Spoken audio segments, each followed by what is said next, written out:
Welcome to Twist in a Tale, the story of Cinderella. Once upon a modern time, in the bustling city of Glitzville, lived a young woman named Cinderella. Now, Cinderella wasn't your average, doe-eyed dreamer waiting for a fairy godmother to sprinkle some magic. No, this Cinderella had a sharp wit, a keen mind, and a plan as meticulously crafted as a Swiss watch. Cinderella lived with her wicked stepmother, Madame Van Vanity, and her two insufferably vapid stepsisters, Tiffany and Brittany. The trio were as self-absorbed as influencers with a new filter, spending their days snapping selfies and their nights plotting ways to increase their follower count. Meanwhile, Cinderella was relegated to the dingy basement, forced to clean up their messes and cater to their frivolous whims. One stormy evening, while the family was glued to their latest reality TV obsession, Cinderella stumbled upon an old, dusty book in the attic. It wasn't a fairy tale book, but an ancient grimoire filled with spells and secrets of the dark arts.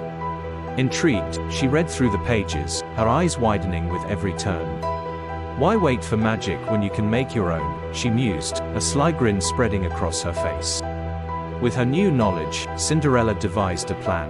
She wouldn't just attend the prince's grand ball, she would own it.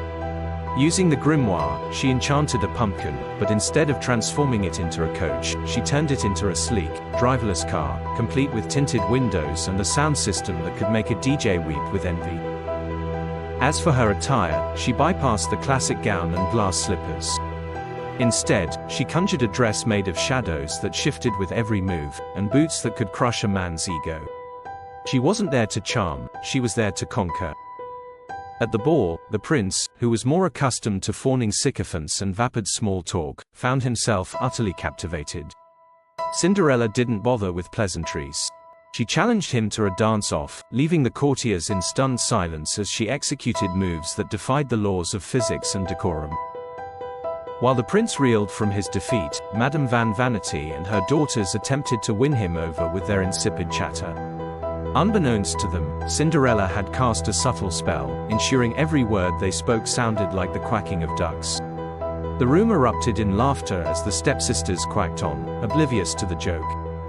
As midnight approached, Cinderella knew her enchantments would soon wear off.